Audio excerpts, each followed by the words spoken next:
Okay, I apologize for the late starting. I was dealing with a wasp in the house, an unexpected visitor, so we had to deal with it. Okay, I would like to start with you a piece today from Rabbi Pinkus, Zichrono Livrocha, who tries to give us an appreciation again during these Bein HaMetzorim times between Shivos B'Tammuz and Tisha B'Av.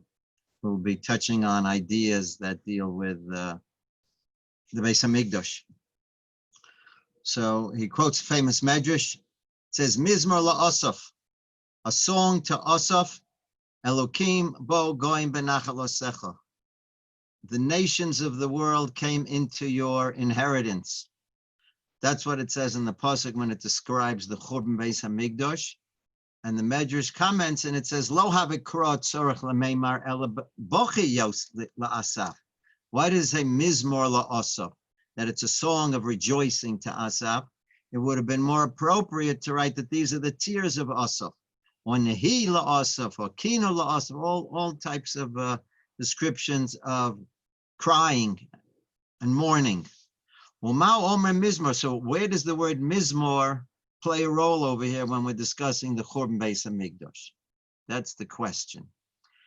So the Medrash continues, and it says, Ela Moshe lemelech. It's a metaphor to a king. She'asa beis chuppah lebeno. He made a chuppah for his son. V'sayadov v'kayadov v'tzior. He made a beautiful, beautiful chuppah for his son.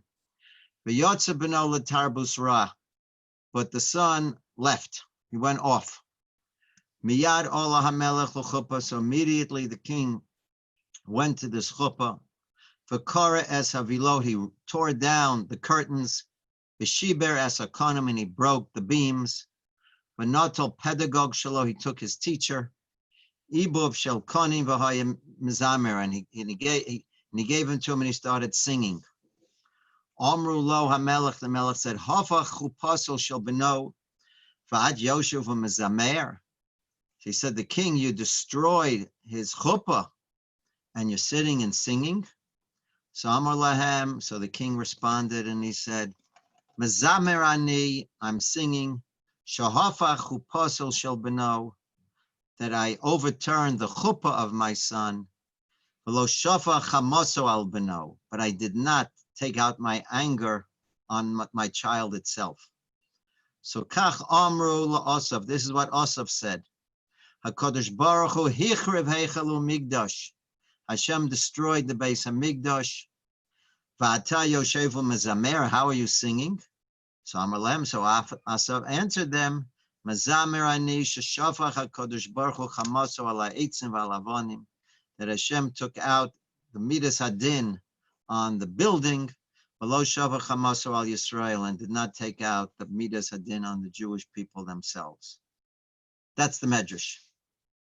So he continues. He says, Divrei Chazal shebeis hamikdash hay bebechinas eitzim va'avonim. The Beis Hamikdash is described as bricks and wood. L'chora kashim. He says, this is Rabbi Pinkus commenting. He says it seems to have a problem to it. Matzin, because we have another description in Chazal of the when the Beis Hamikdash was time of the Churban in the Yalkut Shimoni. It says Shebishah shebikshu umas ha'olam la'achiv es Beis Hamikdash. When the nations of the world came to destroy the Beis Hamikdash, Beis Hamikdash hit Romaim. The Beis Hamikdash picked itself up, v'nitla ba'avir, and was suspended itself in midair. Ad shehoridu HaKadosh Baruch Hu, until HaKadosh Baruch Hu brought it back down to the earth. Shenema, like it says, Gos dorach Hashem lebesula bas Yehuda. A press trampled on the Basula of Bas Yehuda. So we see over here, the Beis Hamikdash haisa kavyochel neshama. We see that the Beis Hamikdash had a soul to it. Kain nishmas Yehudi, like the Jewish soul. HaKadosh Baruch Hu kavyochel nishmasen shel Yisrael. V'hu neshama shel Beis Hamikdash. It looked like it had a soul to it. So it's not just bricks and wood. That's one question he asks. Od yesh lehisbonin. There's another point to think about, he says. V'kol osam arecha shel dinim v'anhagas shenischayvu ben zeichel l'chorban. All of the restrictions and the halachas that we have to commemorate, to remind ourselves of the Churban Beis Hamikdash. Tchilas ha'evel b'shiva asa b'tamuz, as we started, the beginning of this Avelis period starts with Shiva asa b'tamuz. Hayom bo hukfu ha'ir, the day that the Beis Hamikdash was broken into. Umi'az miskadmim b'dargos ha'avelis. From that point on, the levels of mourning, omek lifnimi omek, get more intense as it comes closer and closer to the Churban itself. Then it starts with Rosh Chodesh Av after Shiva asa b'tamuz. Then you have the Shavua Shechalbo, the week preceding Tisha B'Av. You have Erev Tisha B'Av. You have the Suda HaMafsekes. We see we're getting closer and closer to the Avelis.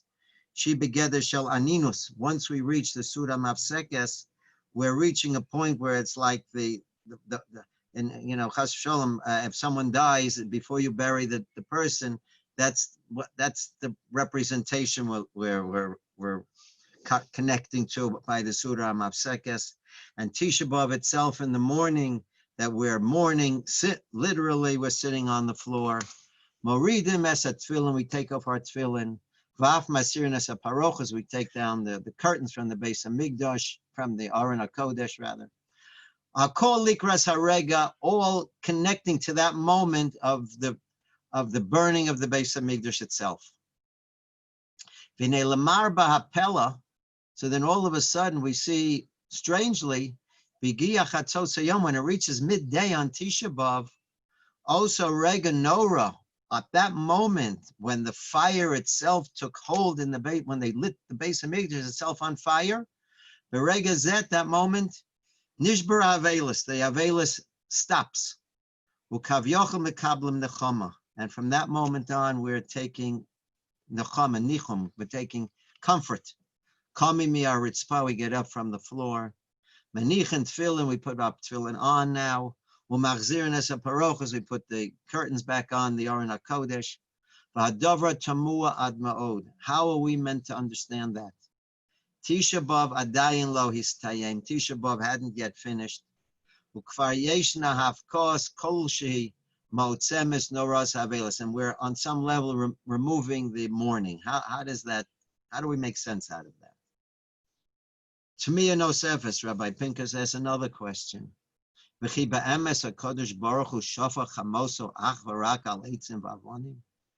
it true that Hashem brought down Midas Hadim just on the bricks and on the wood?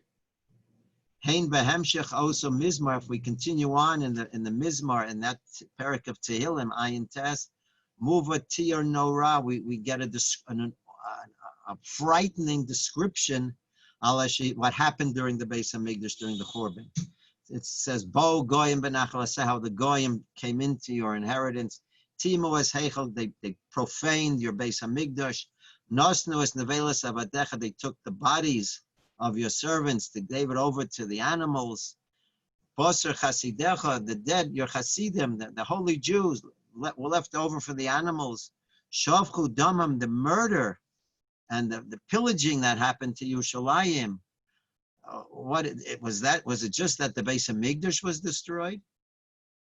Ki gam hanoshim savlu, we see how much pain and suffering came at the time of the Churban Beis Hamikdash. So again, how is this meant to be understood? That's the question that he brings down. V'nei etzem hamuva mediver Chazal, this idea that Chazal tell us, Shofar chamoso al eitzim v'avonim, that Hashem took Midas Hadin on the building. V'adei ein hakavona, it's not Chazal's understanding. Shemi acher v'hoya medubar b'gzeres kliyal klal Yisrael. It meant that what? That there would not be a destruction of the Jewish people. HaKadosh Baruch Hu kavyochel hedif l'hashirim b'chayim. Hashem preferred to leave the Jewish people alive. No, don't look at it like this. Hashem made a decision to leave the Jewish people alive. So in order to calm down that anger, he destroyed the Beis Hamikdash.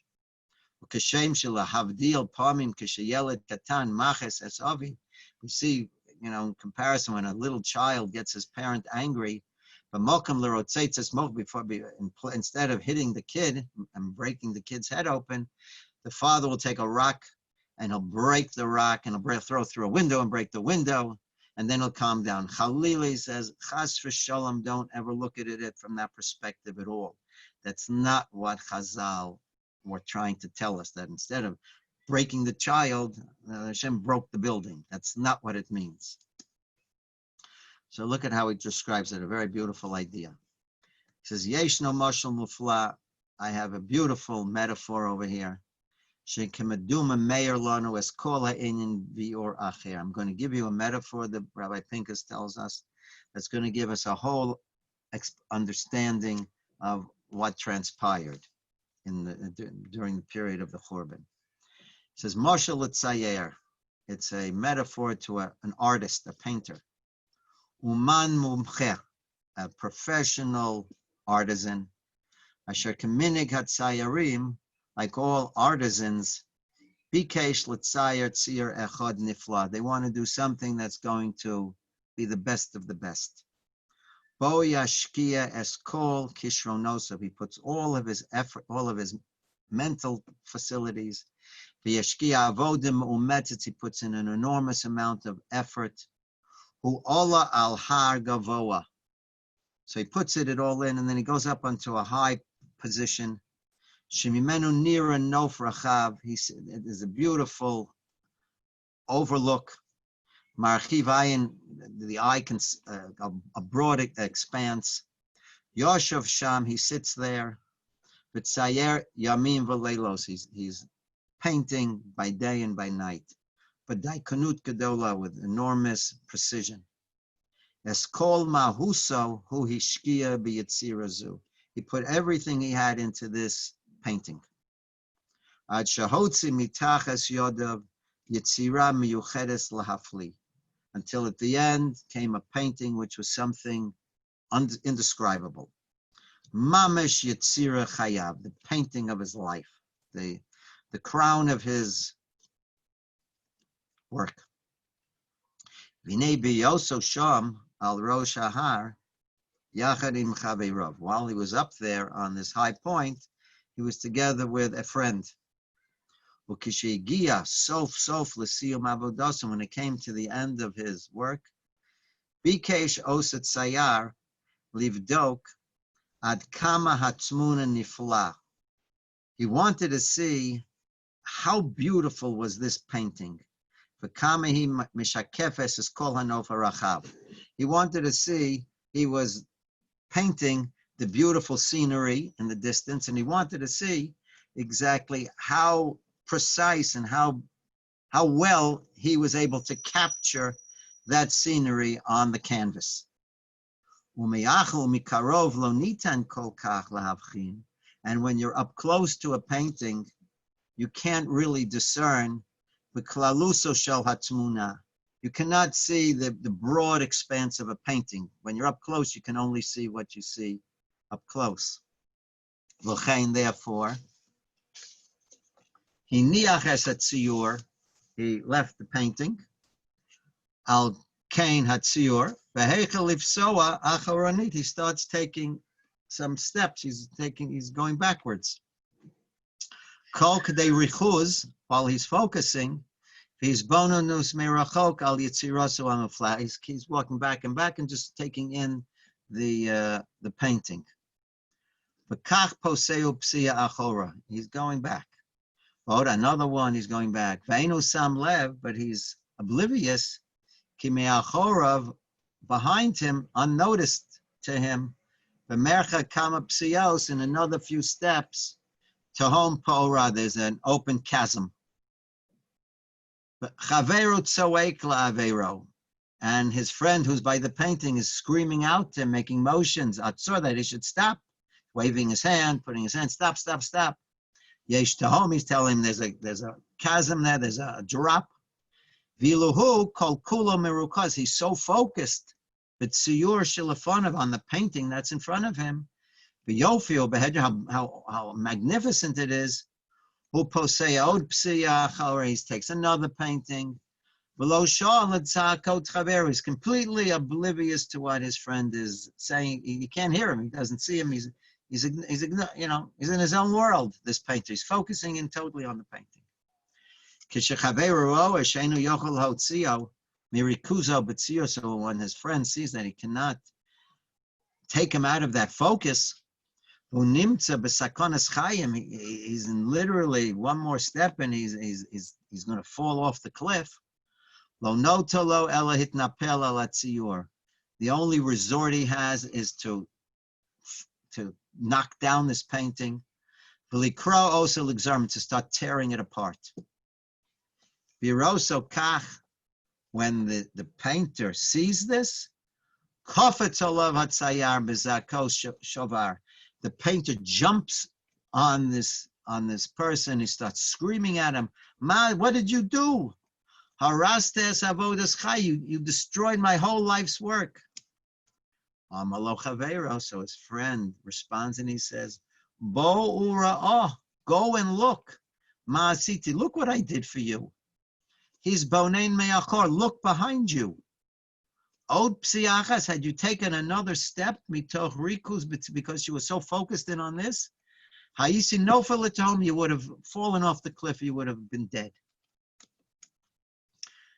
That's how Rabbi Pincus is now going to put it together now. Kimeduma, similarly, shezeu hamuvan hapashut v'hamiti shel hamusag shafach hamoso al eitzim v'avonim. This is how Rabbi Pincus wants to give us an understanding of this is what it meant when it says that Hashem poured out his anger on the bricks and on the stone. What did that mean? While the Beis Hamikdash itself stood, Klal Yisrael shaku ba'averos. The Jewish people were still entrenched in many averas. In the Beis Hamikdash and the Bayis Rishon, there was Avodah Zarah, Gilui Arayos, Shvichas Damim, and in the second Beis Hamikdash there was Sinas Chinam, undeserved hatred. Achas hasibos lekach, one of the causes of this, v'tochen shi hasiba hamerkazit, and maybe a very prominent cause, v'hanora mikulan hayasa etzem mitziu shel shebeis hamikdash. It could very well be, Rabbi Pincus wants to tell us, is that the cause of all these sins was the Beis Hamikdash itself. L'klal Yisrael hayabayis shabo kaviyochol haya gar imam b'kirva norah Hashem Elokei Yisrael. The Jewish people had the presence of HaKadosh Baruch Hu with them, literally with them. Avinu Havarachaman, our merciful Father in Shemayim. Vaya mashpia aleim shefa ein sofi. The bounty, the bracha that Hashem gave them was indescribable, of chesed and rachamim.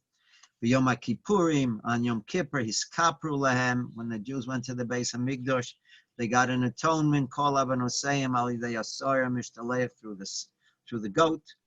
Commotion, like the Rambam brings down, Sara Mishtalech Mechaper al Kol Aveira Shebetorah. The Sara Mishtalech has with that Hakrava, all of the sins in the Torah are being forgiven. Hakalos v'chamuros, the lesser ones and the more serious ones.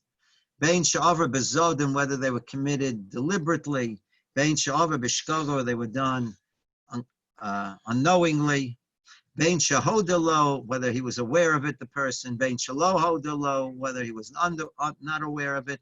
Hakol mischaper b'sori mishtalech. Everything was atoned for with the sori mishtalech on Yom Kippur. This is what's happening with the Beis Hamikdash.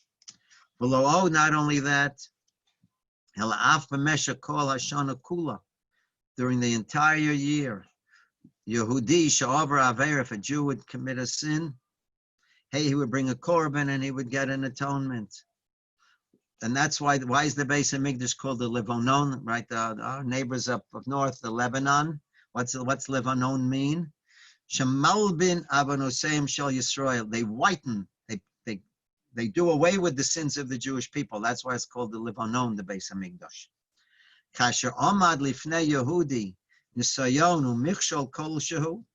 So if a Jew would be presented with any type of a test or some sort of failing, Hu Yoda, he knew clearly, Ki b'mikra hagarua b'yoteh, in the worst possible scenario, Ma'aseo yala lo b'korban, he'll be able to bring a korban.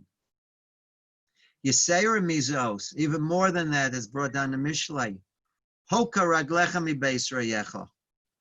Shakavana, what does that mean? That we shouldn't come to the Beis Hamikdash too often. That's what the pasuk means. Shakavana lechatos v'shamos, that we shouldn't bring korbanos for sin offerings too often. Shlo techta, don't sin, but to bring korbanos. Kolomar ein ze min haroy. It's not the best thing laharbos, but to bring korbanos to the Beis Hamikdash. Ki kishadam may, if you're bringing a korban, reina yochel adas, you can't know if the korban was helpful or not. They lahaven esach isaron b'korbanos me'ein elu. So if to understand what it means not to have korbanos anymore, again, nitzayir latzmeinu, let us imagine to ourselves, Yehudi sheshachach sheshabbos hayom. If a Jew forgot that it was Shabbos, hu mitkasher ala bureaucrat shelo beborsa, he'd call up someone in the stock market, mavakesh menu liknos avuro, buy from stocks.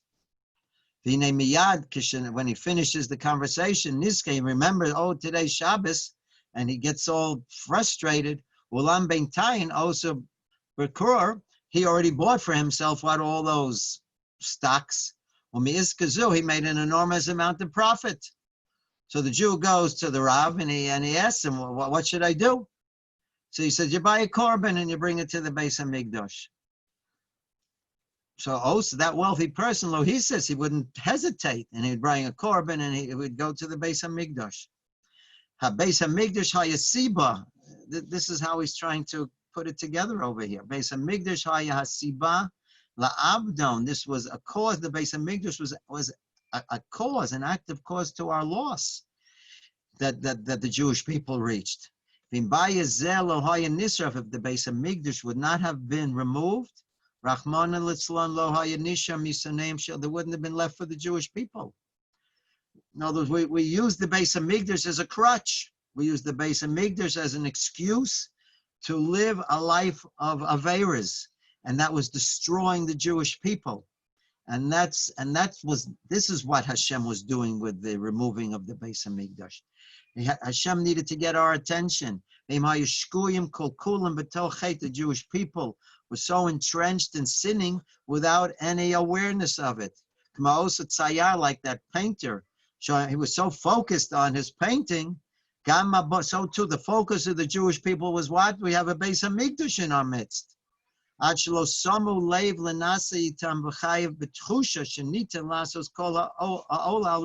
couldn't understand it, that they'll live. The Beis Hamikdash will get us a kapara. We can get a kapara with the Beis Hamikdash. So because they had that, the Jewish people were moving further and further away from HaKadosh Baruch Hu, step after step. HaKadosh Baruch Hu was sending the Nevi'im, stop, and it was being unheard.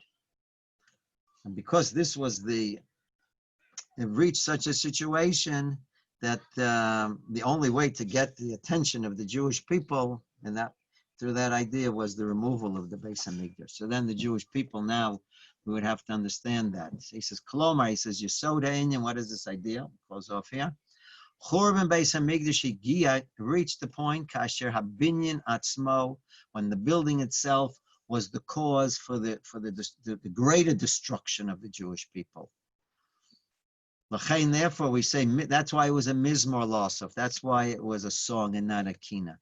Ki af shahayazeh ason. Even though this was an enormous destruction for the Jewish people, ube'emes hinenu bochim. We're crying over it year after year. Ulam, however, me'idach, from the other perspective, it was specifically because of the destruction of the Beis Hamikdash That's what saved the Jewish people. Now, just as an aside, so that's the piece that I wanted to share you with Rabbi Pincus for today. But just as an aside, Rabbi Miller also mentioned, he used to point out that in the first Beis Hamikdash, we see that from the first Beis Hamikdash to afterwards, there was a change in the Jewish people. What happened was, during the first Beis Hamikdash, we had a monarchy. There was the Malchus, we had a king. If you see that in the second Beis Hamikdash, we no longer had a king. So he wanted to say, because a king, if you have David Melech Yisrael on top of the Jewish people, then it changes the whole nature of the Jewish people. He is the heart of the Jewish people, and he impacts the Jewish people. The difficulty that the Jewish people experienced during the time of the first Beis Hamikdash is that the monarchy, in many ways, was very much into Avodah Zarah, and it was corrupting the Jewish people. And therefore, we see with the destruction of the Beis Hamikdash went along with it the removal of the monarchy. And that's why we see when the Jews came back to Eretz Yisrael, it was no longer a monarch. It was the Chachamim, it was the Anshe Knesset Gedola, it was the Sanhedrin that was leading the Jewish people, because they wanted to rectify the problem that was there in order to do that. Rabbi Miller wanted to say in the second Beis Hamikdash, what happened was we had many, there were the Tzedukim, and you had Christians as well, who were as a cancer, the way he described it in the Jewish people. The early Christians described themselves as Jews. The Tzedukim, who rejected the Torah Shabbal Peh, were Jews, and they were very much integrated into the Beis Hamikdash. The Kohanim Gedolim were picked by the Roman government. It was a political position which brought an enormous amount of wealth to the person who held the job. So we see that it was through bribery and through corruption that the Beis Hamikdash was being run. And therefore, again, with the destruction of the Beis Hamikdash, we no longer have the Tzedukim, and you no longer have the Christians they're no longer in with the Jewish people, because the Christians didn't want to say they were Jews anymore, because then they would be persecuted by the Romans. So we see that with all the destruction, it was a lifesaver for the Jewish people. Like Rabbi Pincus said, it saved the Jewish people from a certain way. They were understanding the Beis Hamikdash as a way to live their life, and this shook them to realize that we needed to change our whole lifestyle. And as Rabbi Miller was pointing out, that it removed some very negative, corrupting parts that were corroding the Jewish people from their midst, and that removed them from them. And that these were lifesavers for the Jewish people. Okay, are there any questions on this piece?